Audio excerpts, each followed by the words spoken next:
आकाशवाणी नागपूर. मेधा नांदेडकर आपल्याला प्रादेशिक बातम्या देत आहे. ठळक बातम्या. आगामी लोकसभा निवडणुकीत पहिल्यांदाच मत देण्याची संधी असलेल्यांनी विक्रमी संख्येनं मतदान करण्याचं पंतप्रधान नरेंद्र मोदी यांचं आवाहन. निसर्ग आणि वन्यजीवांसोबत सहअस्तित्वाच्या भावनेनं वास्तव्य करणाऱ्या चंद्रपूर आणि मेळघाट व्याघ्र प्रकल्पाचा मन की बात मधून गौरव. घरकुलापासून एकही आदिवासी वंचित राहणार नाही अशी आदिवासी विकास मंत्री विजयकुमार गावित यांची चंद्रपुरात ग्वाही. 12वीच्या उत्तरपत्रिका तपासणीवर टाकलेला बहिष्कार मागं घेतल्याची शिक्षक संघाची घोषणा. आणि वाचन संस्कृती टिकवायची असेल तर वाचकांचे क्लब स्थापन करावे लागतील. चंद्रपूर जिल्हा ग्रंथोत्सवात पालकमंत्री सुधीर मुनगंटीवार यांचं प्रतिपादन. मार्च महिन्यात लोकसभा निवडणुकांची आचारसंहिता लागण्याचे सुतोवाच करतानाच आगामी निवडणुकीत पहिल्यांदाच मत देण्याची संधी असलेल्यांनी विक्रमी संख्येनं आपला मतदानाचा हक्क बजवावा असं आवाहन पंतप्रधान नरेंद्र मोदी यांनी केलं आहे. पंतप्रधानांनी आज आकाशवाणीवर मन की बात या कार्यक्रमाच्या माध्यमातून देशवासियांशी संवाद साधला. हा या कार्यक्रमाचा 110वा भाग होता. युवा वर्गाचा निवडणूक प्रक्रियेतला सहभाग देशासाठी लाभदायक ठरेल असं ते म्हणाले. युवा वर्गानं निवडणूक काळात केवळ राजकीय कार्यक्रमांचा भाग न बनता चर्चा आणि वादविवादाबद्दलही जागरूक व्हावं असं ते म्हणाले. मन की बातचा पुढील भाग आता 3 महिन्यांनी प्रसारित होईल. येत्या 8 मार्चला साजऱ्या होणाऱ्या महिला दिनाची आठवण करून देत पंतप्रधानांनी आजच्या मन की बातमधून देशातल्या स्त्री शक्तीचा गौरव केला. शेतीच्या कामात ड्रोनचा वापर सहजगत्या करू लागलेल्या खेड्यातल्या स्त्रियांनी मिळवलेली नमो ड्रोन दीदी ही ओळख त्यांनी श्रोत्यांसमोर मांडली. यानिमित्त त्यांनी उत्तर प्रदेशातल्या सुनीता तसंच महाराष्ट्रात पाणी समित्यांच्या माध्यमातून जलसंवर्धनासाठी प्रयत्न करत असलेल्या कल्याणी पाटील यांच्याशीही संवाद साधला. आपल्या जगण्यात तंत्रज्ञानाचं वाढलेलं महत्व पंतप्रधानांनी आज मन की बात मधून अधोरेखित केलं. या संदर्भात बोलताना महाराष्ट्रात चंद्रपूर जिल्ह्यात मनुष्य विरुद्ध वाघ असा संघर्ष कमी करण्यामध्ये कृत्रिम बुद्धिमत्ता तंत्रज्ञानाचा उपयोग झाल्याचं त्यांनी सांगितलं. बघिरा आणि गरुड या अभिनव मोबाईल अॅपच्या माध्यमातून वन्यजीव संवर्धन आणि संरक्षणाच्या बाबतीत होत असलेल्या प्रयोगांची माहिती देताना ते म्हणाले की सरकारच्या प्रयत्नामुळे महाराष्ट्रात चंद्रपूर इथल्या प्रकल्पात वाघांची संख्या 250 पेक्षा जास्त झाली आहे. या व्याघ्र प्रकल्पाच्या आसपास असलेल्या 13 गावांसाठी एआय अलर्ट सिस्टीम कार्यान्वित करण्यात आली आहे. या प्रणालीमध्ये बसवण्यात आलेल्या कॅमेऱ्यांच्या आधारावर कोणताही हिंस्त्र वन्यजीव गावांच्या आसपास येत असल्यास एआयच्या माध्यमातून ग्रामस्थांना तत्काळ मोबाईलवर सतर्कतेचा एसएमएस मिळतो. ताडोबा अंधारी प्रकल्पात कार्यान्वित झालेल्या या सतर्कता प्रणालीमुळे जंगलाला लागून असलेल्या गावांमधील ग्रामस्थांवर होणाऱ्या वन्यजीवांचे हल्ले रोखण्याचा प्रयत्न केला जात आहे. निसर्गासोबत समतोल साधणं हा आपल्या संस्कृतीचा अभिन्न भाग आहे. त्यातूनच आपण निसर्ग आणि वन्यजीवांसोबत सहअस्तित्वाच्या भावनेनं वास्तव्य करत आलो असल्याचं ते म्हणाले.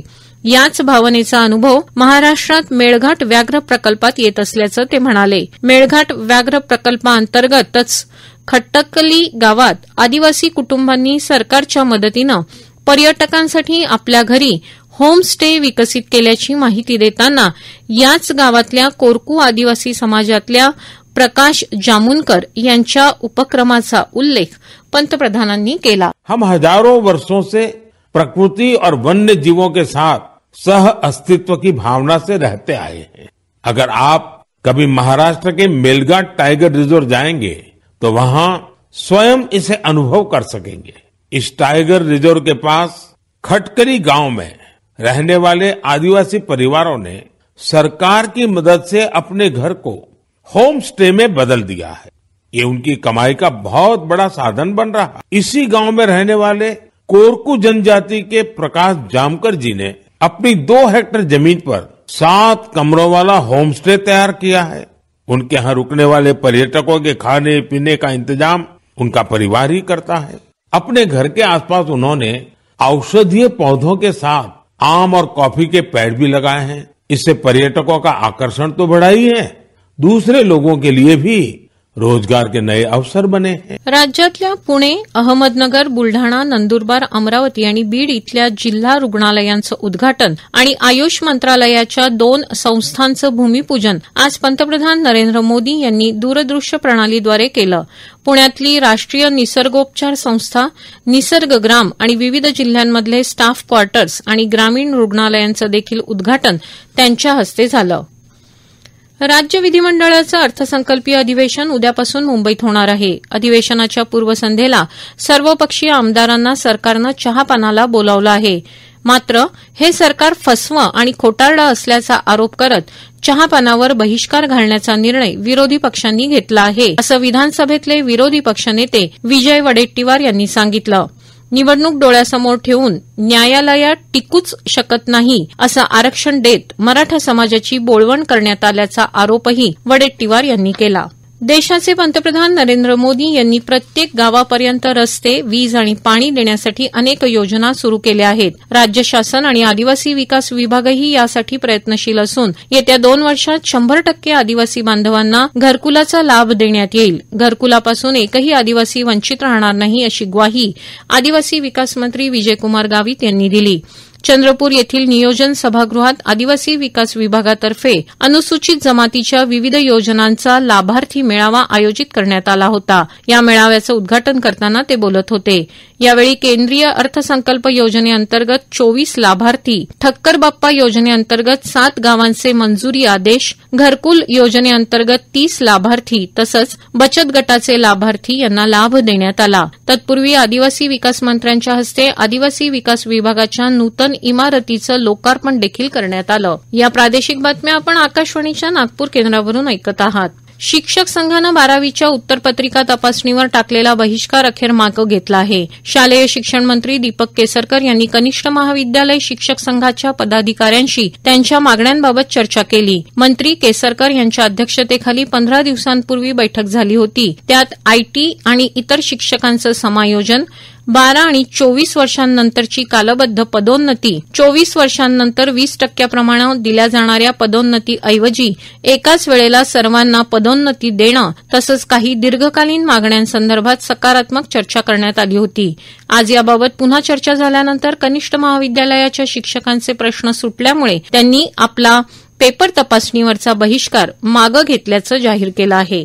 ज्या देशात भारतरत्न डॉ. बाबासाहेब आंबेडकर, महात्मा गांधी, स्वामी विवेकानंद यांनी आध्यात्मिक वैचारिक योगदान देताना वाचन संस्कृतीचं, पुस्तकांचं महत्व सांगितलं, त्याच देशात आज विज्ञान तंत्रज्ञानाच्या प्रगतीमध्ये वाचन संस्कृती लोप पावत आहे. ही वाचन संस्कृती टिकवायची असेल तर आपल्याला वाचकांचे क्लब स्थापन करावे लागतील अशी सूचनावजा अपेक्षा राज्याचे वने मंत्री तसंच जिल्ह्याचे पालकमंत्री सुधीर मुनगंटीवार यांनी व्यक्त केली. काल चंद्रपूर येथील डॉ. श्यामाप्रसाद मुखर्जी सभागृहात आयोजित जिल्हा ग्रंथोत्सवाचं उद्घाटन करताना ते बोलत होते. ग्रंथालयांच्या अंतर्गत सर्व व्यवस्थांमध्ये एकसूत्रता आणण्यासाठी राज्यातील सर्व ग्रंथालयं एका सॉफ्टवेअरनं जोडली जाणं आवश्यक आहे असंही ते म्हणाले. ज्याप्रमाणे गीत रामायणामुळे रामायण घराघरात पोहोचलं त्याचप्रमाणे नव्या पिढीला शिवरायांचा इतिहास माहीत होण्यासाठी स्वरजिजाई सारख्या कार्यक्रमांचं आयोजन हा स्तुत्य उपक्रम आहे असं प्रतिपादन राष्ट्रीय स्वयंसेवक संघाचे सरसंघचालक डॉ. मोहन भागवत यांनी केलं. शिवराज्याभिषेकाच्या 350व्या वर्षपूर्ती तथा राष्ट्रमाता जिजाऊ यांच्या 350व्या स्मृतिदिनानिमित्त नागपूरच्या रेशीमबागेतील महर्षी व्यास सभागृहात राष्ट्रसेविका समितीद्वारा आयोजित स्वरजिजाई या गायन कार्यक्रमाच्या प्रसंगी ते बोलत होते. शेवटी पुन्हा काही ठळक बातम्या. आगामी लोकसभा निवडणुकीत पहिल्यांदाच मत देण्याची संधी असलेल्यांनी विक्रमी संख्येनं मतदान करण्याचं पंतप्रधान नरेंद्र मोदी यांचं आवाहन आणि वाचन संस्कृती टिकवायची असेल तर वाचकांचे क्लब स्थापन करावे लागतील. चंद्रपूर जिल्हा ग्रंथोत्सवात पालकमंत्री सुधीर मुनगंटीवार यांचं प्रतिपादन. याबरोबरच हे प्रादेशिक बातमीपत्र संपलं. नमस्कार.